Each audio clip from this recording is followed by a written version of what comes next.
Je vais vous inviter à commencer les cultes avec une prière. Seigneur, nous te remercions pour ce temps que tu nous offres. Nous te remercions de ta présence au milieu de nous. Ta parole nous dit que là où deux ou trois se réunissent en ton nom, toi tu es au milieu d'eux. Nous croyons que tu es au milieu de nous, comme le déclare ta parole. Et c'est pour cela, Seigneur, que librement nous voulons te célébrer. Nous voulons t'offrir ces cultes, Seigneur, d'action de grâce. Nous voulons te dire merci pour tout ce que tu es pour nous, mais aussi pour tout ce que tu fais quotidiennement pour nous, Seigneur. Tu as été avec nous toute la semaine, Seigneur, et tu nous accordes ce temps pour te louer, pour t'adorer, pour écouter ta parole, Seigneur. Manifeste-toi au milieu de nous. Parle-nous, fortifie-nous, Seigneur, au nom de Jésus-Christ. Amen. Amen. Amen. Le Seigneur est là, au milieu de nous. Amen.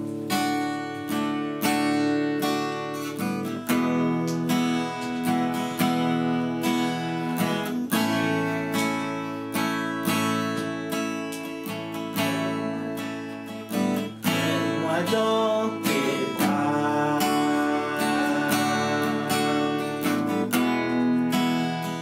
ne me lâche pas,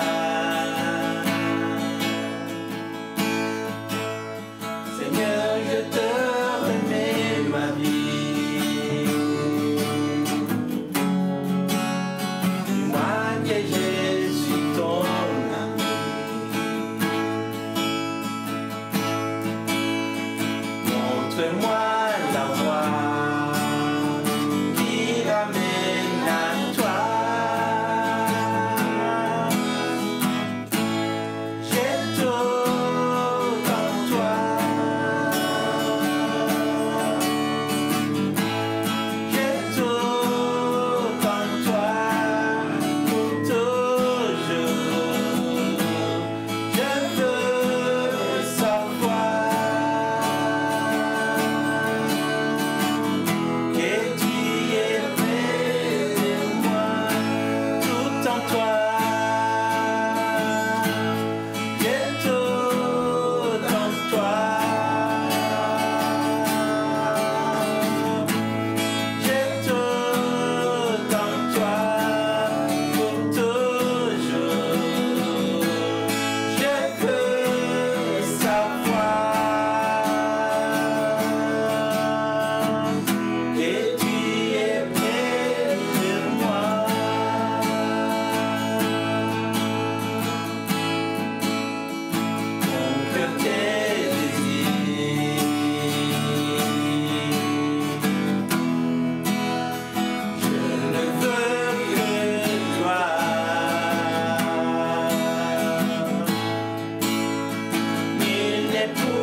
Nous avons tout dans les Seigneurs, n'est-ce pas?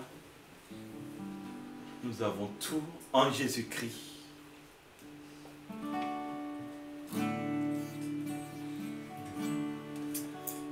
Nous pouvons nous approcher du trône de la grâce, nous approcher de la croix du Seigneur.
trace un chemin dans les rocs.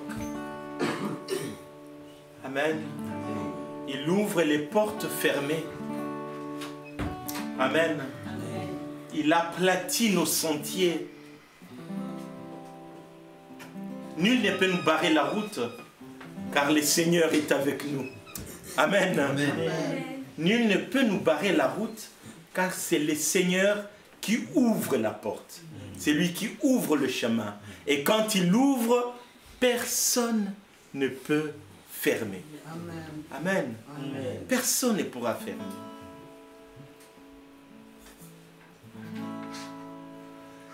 Quand j'ai songe à l'infâme croix où Jésus fut meurtri pour moi, je vois ses mains, ses pieds percés, mon sauveur au bois attaché.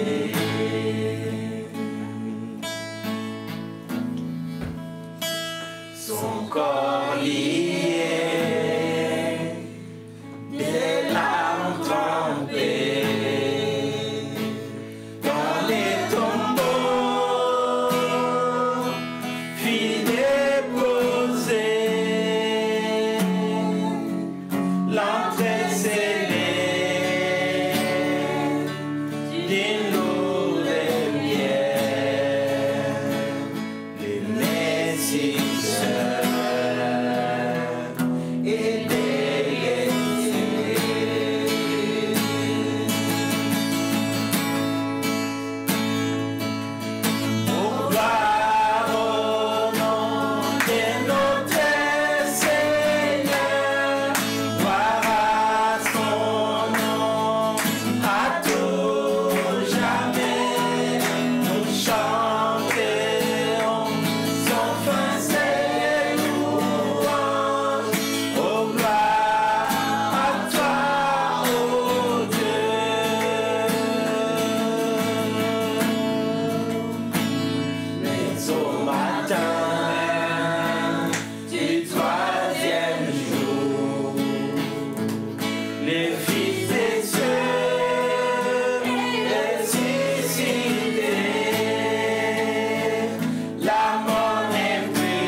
Au matin,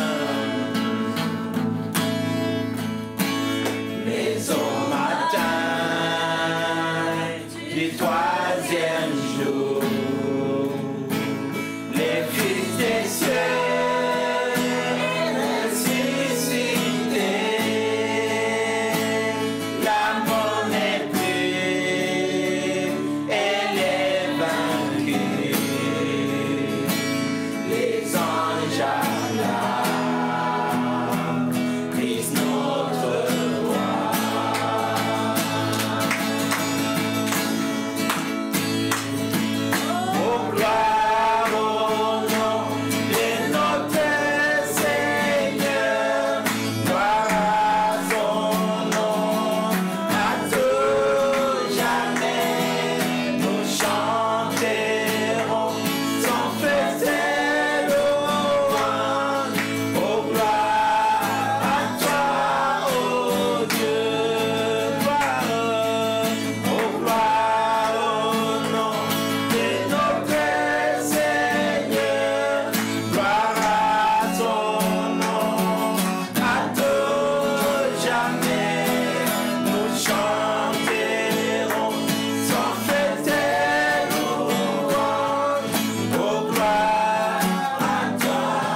troisième jour. Quelle victoire, papa. Quelle victoire, Seigneur. Tu as eu la victoire sur les ténèbres, sur le monde, sur le mal et sur l'ennemi qui nous avait écrasés autant de siècles. Oh, alléluia. Alléluia. Le matin du troisième jour, le voile s'est déchiré. Alléluia. La porte du ciel s'est ouverte, mon Dieu, mon roi. Seigneur Jésus, comment ne pas te louer, comment ne pas t'adorer. À la croix, quand tu as dit tout est accompli. Oh, dans le temple, le voile s'est déchiré de haut en bas. Notre Dieu est venu vers nous, nous secourir. C'est par amour que tu l'as fait, Jésus. C'est par amour que tu l'as fait, mon Dieu, mon roi. Et le troisième jour, quand tu es ressuscité, tu nous as donné ce message que tout pouvoir t'a été donné. Dans le ciel, sur la terre et sous la terre. Nous ne sommes plus sous la malédiction.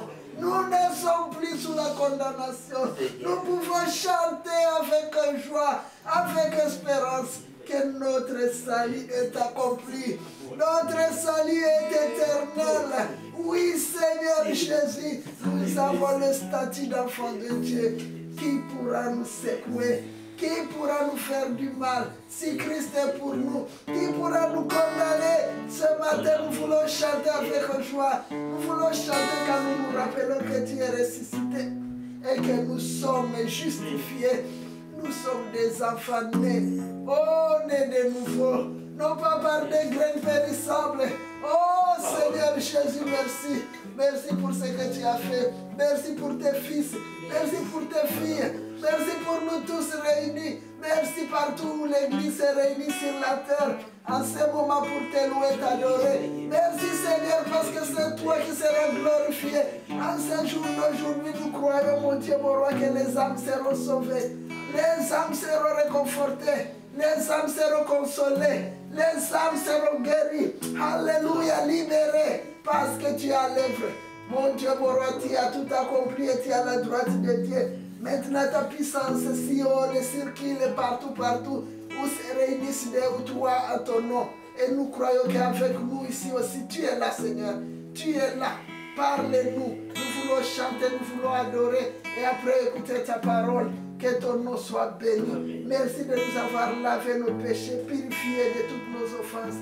Merci de prendre toute la place, Seigneur, en tant que roi, en tant que Seigneur et notre Dieu, notre Père.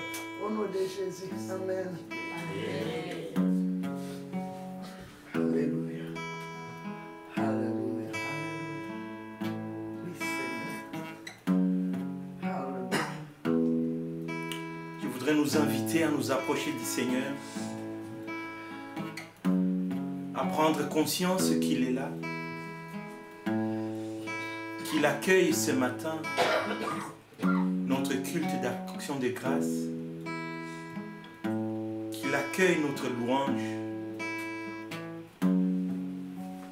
et que nous pouvons nous approcher de lui.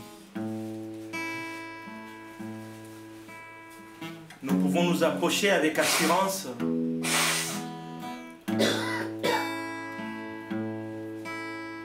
Nous pouvons aussi déposer nos fardeaux sous ses pieds. Nous pouvons l'inviter dans notre cœur.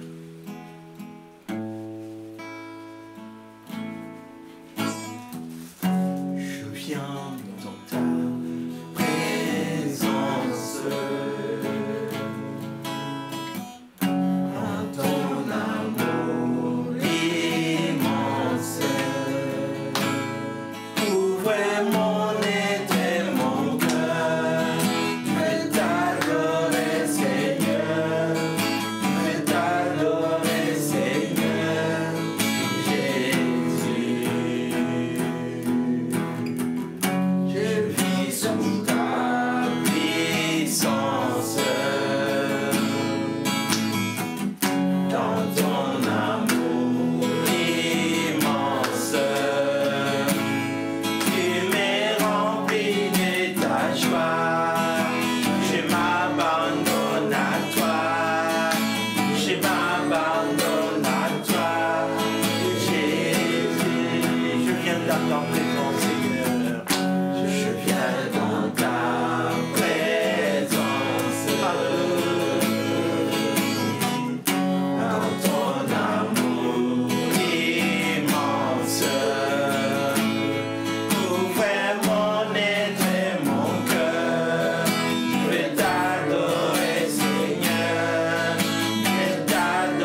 Elisabeth, tu peux remercier le Seigneur pour ce temps et prier pour la prédication.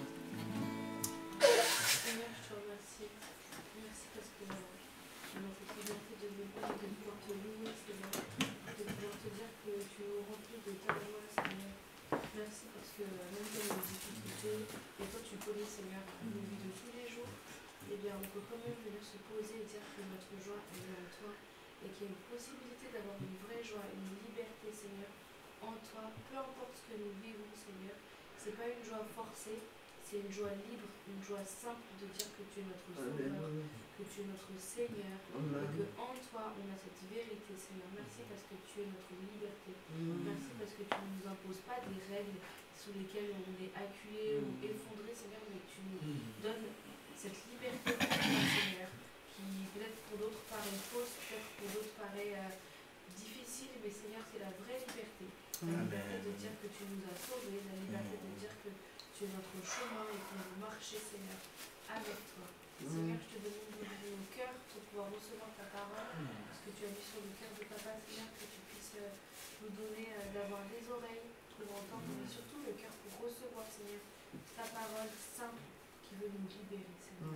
Merci parce que tu es notre libérateur. Merci parce que tu es notre Père. Merci, Seigneur. Merci parce que tu veux prendre soin de nous au travers de ta parole. C'est dans le nom de Jésus que j'ai prié. Amen. Amen. Amen. Bienvenue à vous tous. Hein? Amen. Bienvenue à Marie. On loue le Seigneur de te revoir. Gloire à Dieu. Hein, bienvenue à Teddy aussi. En fait, j'accueille aussi Marie et Teddy parce qu'elles, eux, ne sont pas surpris de voir les thèmes.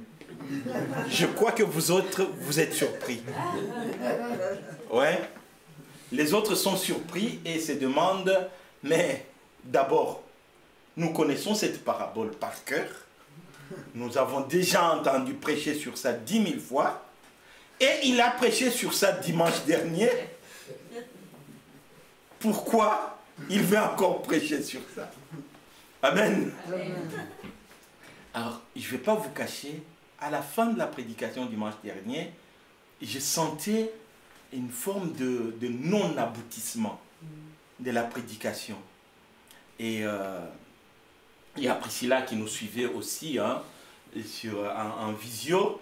Et elle a remercié quand elle m'a remercié de la prédication, j'ai senti ces non-aboutissements comme si, pour vous le dire clairement, comme si je n'étais pas suffisamment à l'écoute du Seigneur pour recevoir toute la révélation qu'il me donnait sur cette prédication.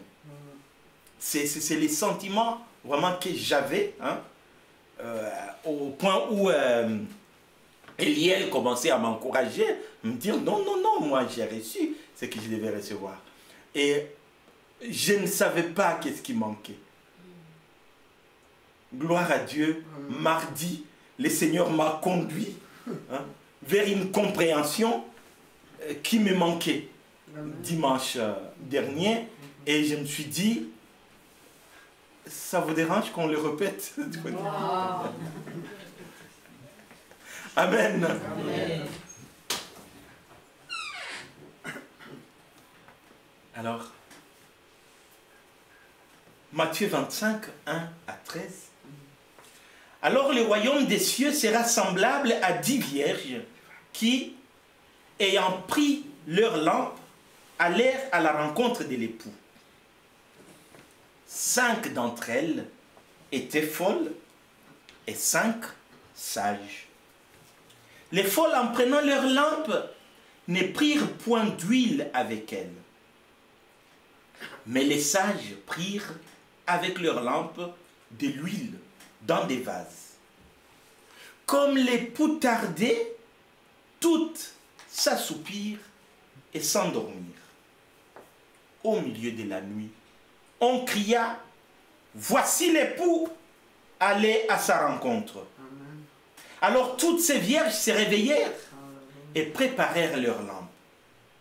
Les folles dirent aux sages, « Donnez-nous de votre huile, car nos lampes s'éteignent. » Les sages répondirent, « Non, il n'y en aurait pas assez pour nous et pour vous. Allez plutôt chez ceux qui en vendent et achetez-en pour vous. » Pendant qu'elles allaient en acheter, l'époux arriva. Celles qui étaient prêtes entrèrent avec lui dans la salle des noces et la porte fut fermée. Amen. Amen. Les folles opposées aux sages. la parabole des 10 jeunes filles qui sont toutes vierges, toutes dignes de prétendre, n'est-ce pas, à une place auprès de l'époux. Toutes appelées. Et comme je disais, la différence n'est pas dans leur état, elles sont toutes vierges, ni dans leur nature, mais on verra la différence dans les faits. La prudence et la sagesse vont s'observer dans les comportements et non pas dans leur nature ni dans leur état. Alors, elles peuvent venir de partout au monde. Hein. Elles peuvent être juives ou grecques, savants ou ignorants, lettrés ou illettrés. Elles sont toutes choisies. Et on attend d'elles qu'elles marquent la différence. On attend d'elles les faits.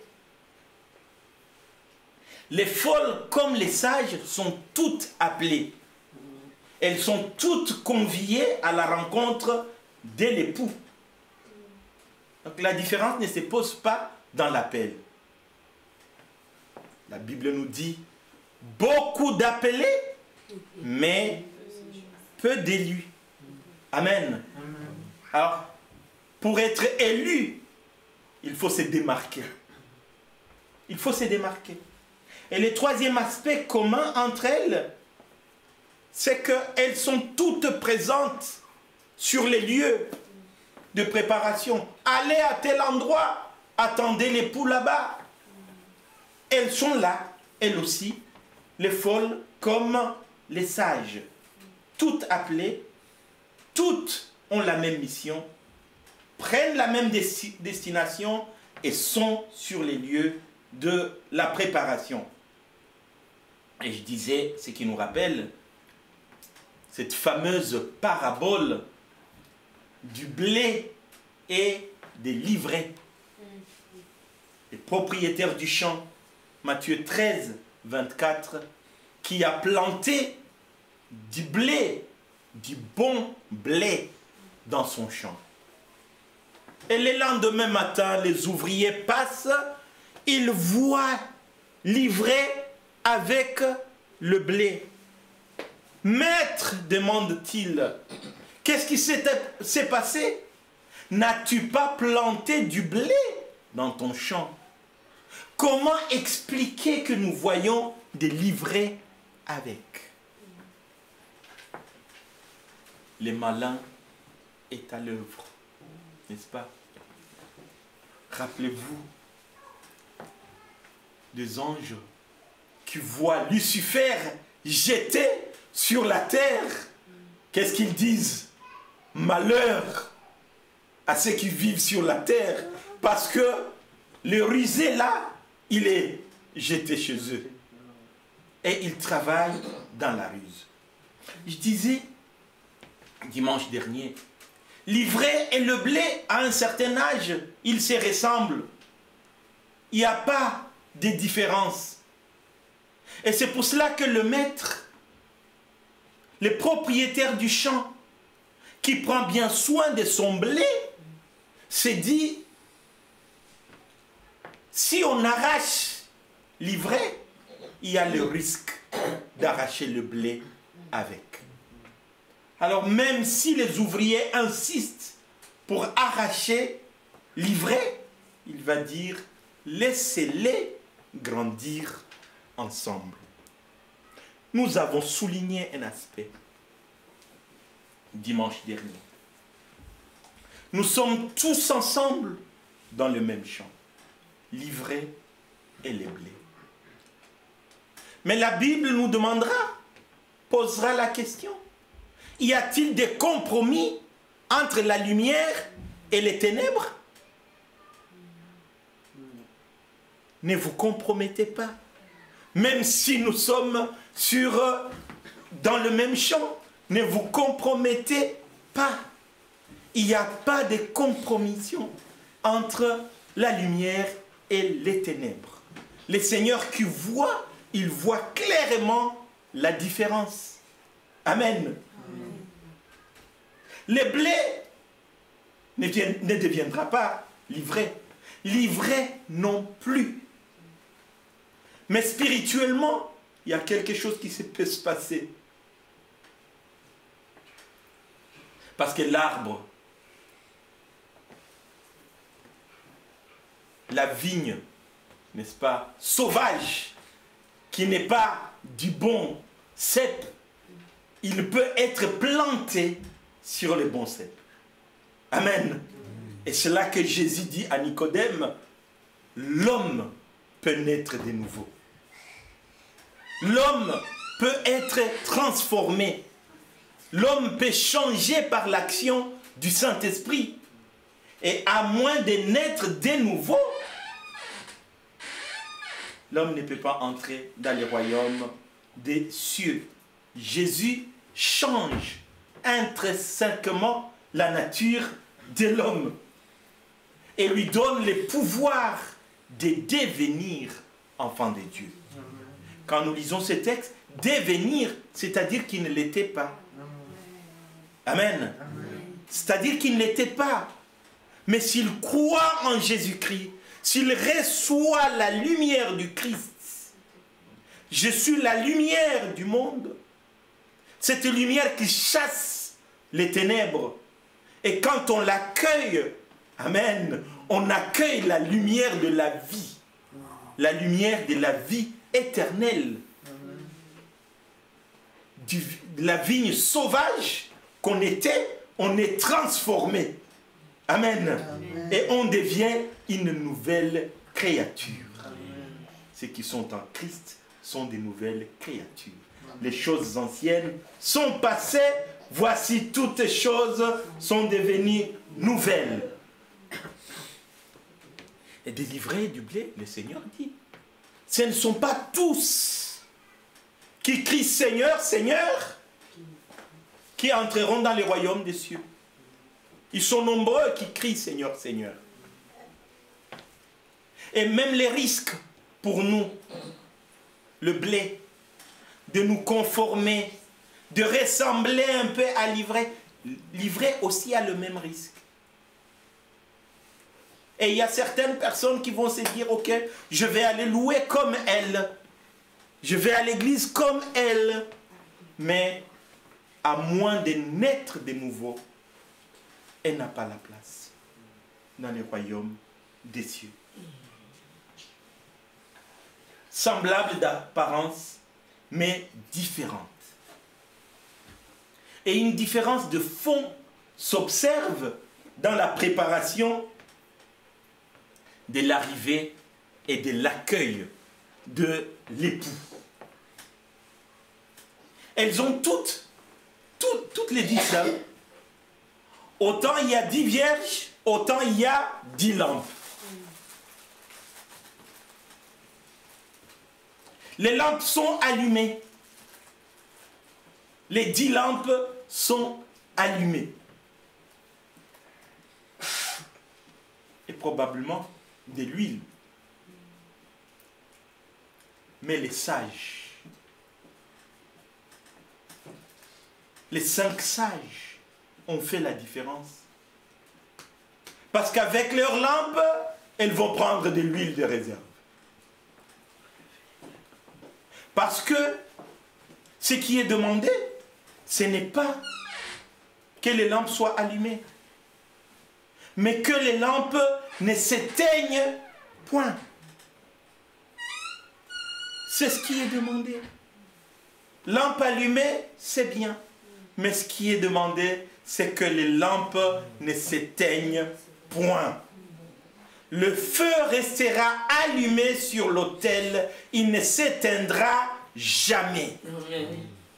Le feu restera allumé et vous n'y apporterez jamais du feu étranger. Alors pour comprendre ce qui est attendu, c'est là ce qui a manqué. Il nous faut visiter ou revisiter à qui est donné la responsabilité de préparer les lampes et de les garder continuellement allumées. Quand nous lisons les livres des Lévitiques et des Nombres, nous trouvons que la responsabilité des lampes et des chandeliers est donnée, cette tâche-là est donnée aux sacrificateurs. Ce sont les sacrificateurs, Aaron et ses fils, qui ont la responsabilité d'apprêter les lampes, de préparer de l'huile, de préparer les chandeliers, de préparer les parfums pour les sacrifices. La tâche est réservée aux sacrificateurs, aux fils d'Aaron. Du coup, quand la Bible dit « Vous êtes la lumière du monde », quand la Bible dit « Portez les lampes allumées », la Bible vous rappelle que vous avez ce rôle, cette tâche des sacrificateurs. Vous avez la fonction de sacrificateur. Amen. Ce n'est pas n'importe qui porte la lampe, ce n'est pas n'importe qui prépare les chandeliers, mais la responsabilité est donnée aux sacrificateurs. Et la parole de Dieu nous dira, je ferai de vous un royaume de sacrificateurs. Amen. Du coup, les 10 vierges avec leurs lampes sont toutes appelées au sacerdoce. Amen. Elles sont appelées au sacerdoce. Les sacrificateurs, c'est lui qui joue les médiateurs entre Dieu et son peuple. Amen. C'est lui qui présente les sacrifices du peuple, les offrandes du peuple, mais aussi c'est lui qui demande, n'est-ce pas, la réparation, la réconciliation entre Dieu et son peuple. Et le porteur de la lampe a cette mission, a cette tâche, la tâche de sacerdoce, la tâche de sacrifice. Lévitique 24, 2 à 4, Moïse, Dieu dit à Moïse de dire à Aaron, ordonne aux enfants d'Israël de t'apporter pour les chandeliers de l'huile d'olive concassée afin d'entretenir les lampes continuellement. C'est en dehors du voile qui est devant les témoignages dans la tente d'assignation qu'Aaron la préparera pour que les lampes brûlent continuellement du soir au matin en présence de l'Éternel. C'est une loi perpétuelle pour vos descendants. Il arrangera les lampes sur les chandeliers d'or pur pour qu'elles brûlent continuellement devant l'Éternel. Voilà la responsabilité que donne Dieu, n'est-ce pas, à Moïse. Les lampes sur les chandeliers, quand j'ai lu ces textes, ça me rappelle, n'est-ce pas, cette notion de la lumière qui ne peut pas être mise sous la table. Amen. Mais sur les chandeliers, et les chandeliers placés sur un piédestal. Les lampes ne sont pas cachées. Les lampes doivent éclairer continuellement sans s'éteindre. Mais aussi pour cela, il y a quelqu'un qui veille. Et c'est la personne qui veille pour que les lampes ne s'éteignent pas, elle a la tâche du sacerdoce. Une lampe qui éclaire. Le Seigneur l'élève et la place sur un piédestal, sur un chandelier. Une lampe qui ne s'éteint pas. C'est une lampe qui honore le Seigneur. Et le Seigneur dira, j'honorerai ceux qui m'honorent. 1 Samuel 2:30. Cette notion de la lampe qui brille, je la trouve aussi reprise dans Jacques, chapitre 2, verset 18. Parce que pour briller, pour faire la différence, il faut les faits. Quelqu'un dira, toi tu as la foi, et moi j'ai les œuvres. Montre-moi ta foi sans les œuvres. éclaire, brille sans les œuvres. Allez-y. Brille sans les œuvres. Mais moi, je te montrerai la foi par mes œuvres. Veux-tu savoir, ô homme vain, que la foi sans les œuvres est inutile? Dans d'autres versions, il est dit, veux-tu savoir que la foi sans les œuvres est morte? C'est une lumière éteinte. La foi sans les œuvres est une lumière éteinte. L'huile et le feu symbolisent le Saint-Esprit dans la vie du chrétien. C'est lui qui permet à notre lumière de ne pas s'éteindre. Amen. Et il le permet. Vous savez, l'apôtre Paul dit, mon corps est un champ de bataille. Je peux vouloir faire le bien.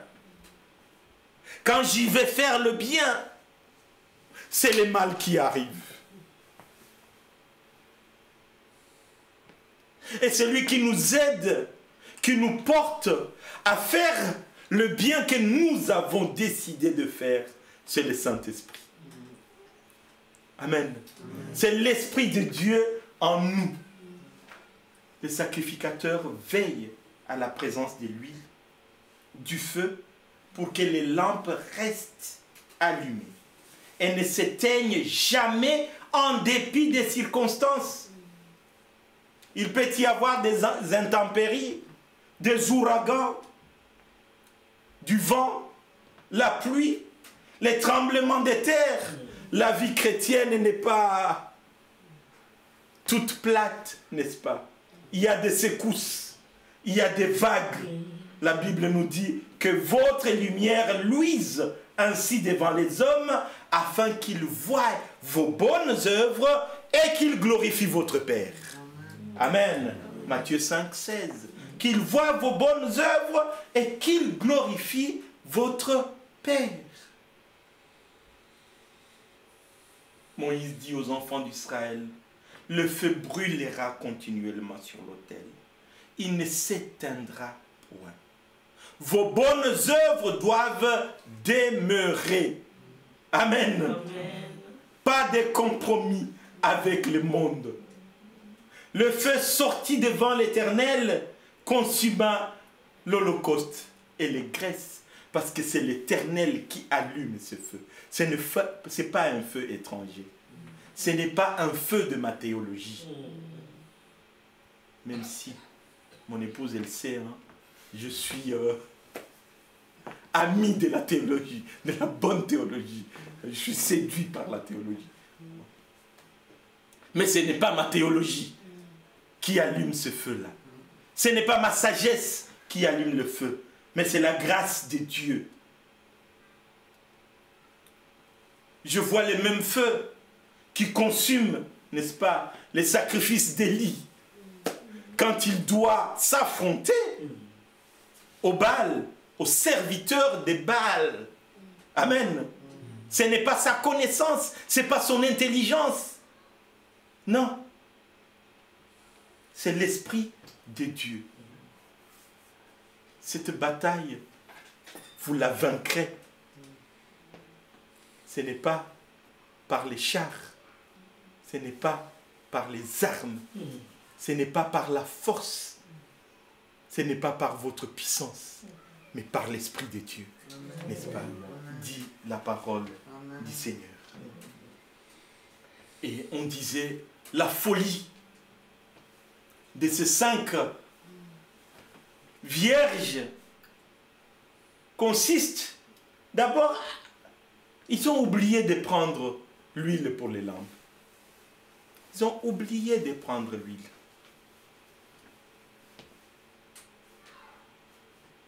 C'est ce que Jacques dit. Vous avez la foi, accompagnez-les par vos œuvres. Amen. Ça ne peut pas se séparer. On ne peut pas me regarder, on dit, ah, est-ce que c'est lui, le pasteur Emmanuel?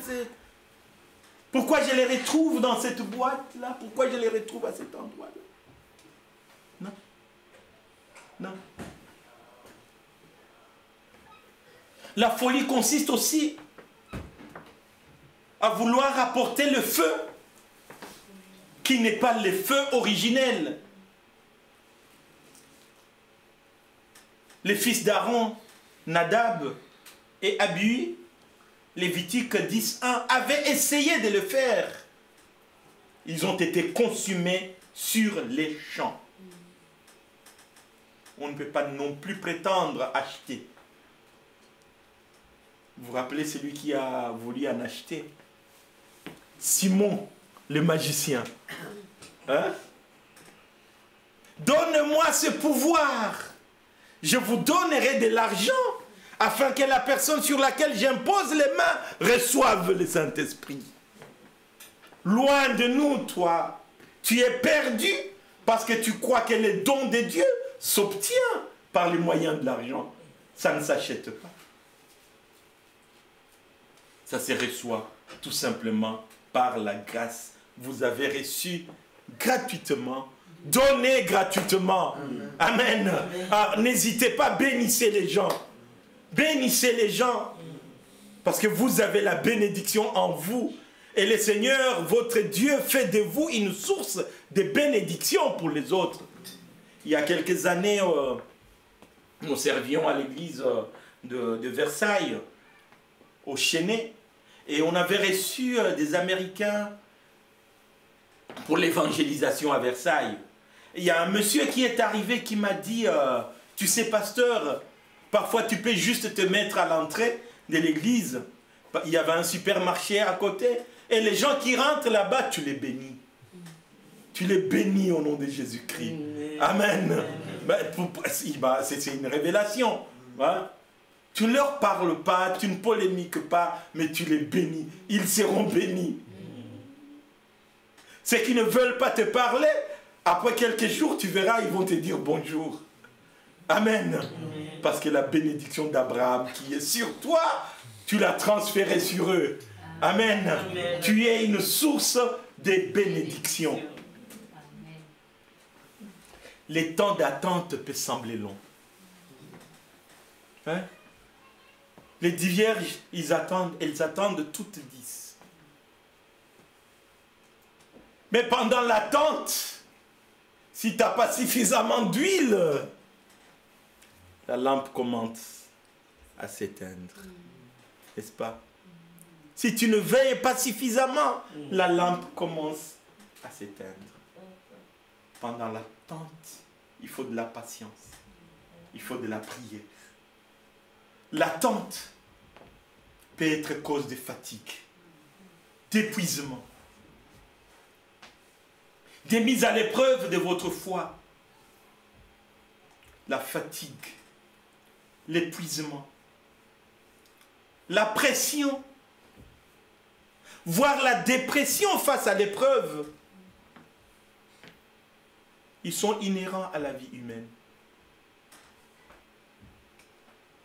Ce n'est pas parce que je suis chrétien, parce que j'ai pris bien, j'ai pris beaucoup, que si tu viens piquer mon corps, il est blindé, je ne sentirai rien. Hein?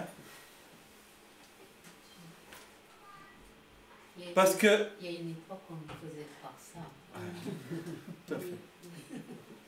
Ce n'est pas parce que je suis chrétien que tu vas me secouer et je suis inébranlable. L'être humain, c'est l'être humain.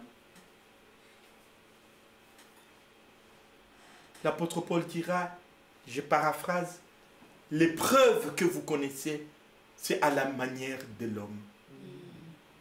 Le corps, il va tomber malade, il va se fatiguer. Tu vas me provoquer, je ne vais pas répondre. Mais dans ma tête, et parfois je me dis, mais pourquoi je n'ai pas répondu?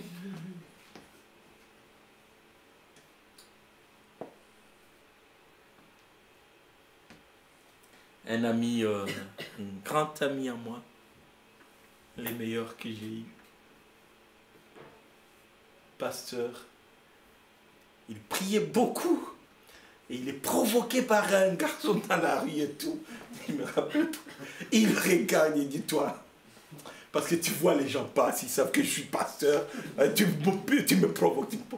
Un jour, ose le faire la nuit là où il n'y a personne. Je vais t'écraser. Tu vas regretter. Ne pense pas que je ne suis pas touché. Je suis touché. Amen. Je suis touché. Je suis humain. Mais en dépit de la dépression, en dépit de la fatigue, il faut que la lumière brille. Amen. Il faut que la lumière reste. Les lampes doivent rester allumées. Lui, il le préparait. Comme si on prenait conscience qu'on n'est pas seul. Les paroles du psalmiste. J'ai traversé la vallée de l'ombre et de la mort. Quand on traverse la vallée de l'ombre et de la mort, ce n'est pas le moment où on dit « Merci Seigneur ». Au contraire, on dit « Seigneur, où es-tu? Père, Père, pourquoi m'as-tu abandonné ?» Mais quand je traverse la vallée de l'ombre et de la mort, le psalmiste dit, tu es là. Ta houlette et ton bateau me rassurent. Amen. Il te tient par ta droite. Et il te dit, ne crains point, je suis avec toi. C'est lui qui nous relève. Amen. Les chrétiens épuisés, fatigués, déprimés. Il dit encore, crois au Seigneur Jésus et tu seras sauvé. Amen. Amen. Il brille encore. Rappelez-vous de Job. Sa femme va lui dire, ah bon, tu continues à croire? Tu continues à parler de ces dieux-là? Nous avons tout reçu de lui, répondra Job. Pourquoi les régner pendant l'épreuve? Secoué, mais rempli du Saint-Esprit. Épuisé, mais brillant des lumières. Alléluia. Et l'apôtre Paul nous dit, puisez votre force dans les seigneurs. Puisez votre force dans le Seigneur. Et c'est dans le Seigneur que nous entretenons notre huile. Que nous préparons notre huile, que nous apprenons à ne pas le mélanger avec les choses du monde. Les lampes sont prêtes, l'épouse est prête à rencontrer l'époux. Pas de mélange, pas de syncrétisme, pas de conformisme. On ne se conforme pas au monde. La Bible nous dit, ne vous conformez pas au siècle présent. Notre demeure est là-haut. Et c'est plein d'espérance que nous rejoindrons l'époux au son de la trompette. Ah oui, la trompette sonnera. La trompette sonnera. Peut-être les folles avaient oublié que la trompette sonnera. Et quand la trompette sonne, les lampes doivent être allumées. Alléluia. Et voici la voix qui crie. Voici l'époux. Allez à sa rencontre. Ceux qui ont veillé sur leur sacerdoce, n'est-ce pas, ont les chandeliers et les lampes sur les chandeliers. Et l'huile dans les vases. La lumière brille dans les ténèbres et les ténèbres ne pourront point les retenir. Vous voulez avoir une vie chrétienne victorieuse? Vous voulez avoir une vie chrétienne glorieuse? Le secret est dans la parole du Seigneur. J'honorerai ceux qui m'honorent. Si vous l'honorez, il vous honorera. Le Seigneur vous bénisse.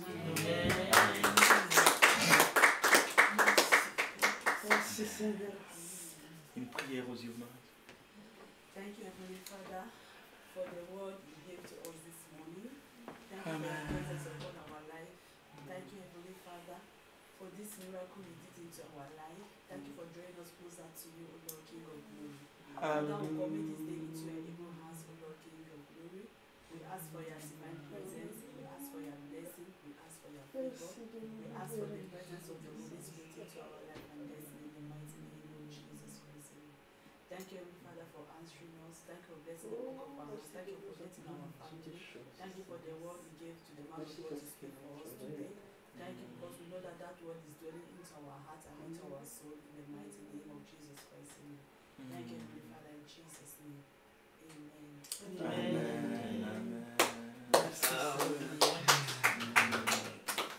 Amen. Amen. On va terminer avec ces beaux chants.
Remplis-nous de ta joie, Seigneur Jésus.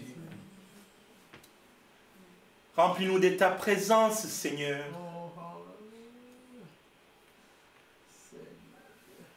Nous nous abandonnons entre ta main, Seigneur. Conduis-nous, Seigneur, dans ta volonté.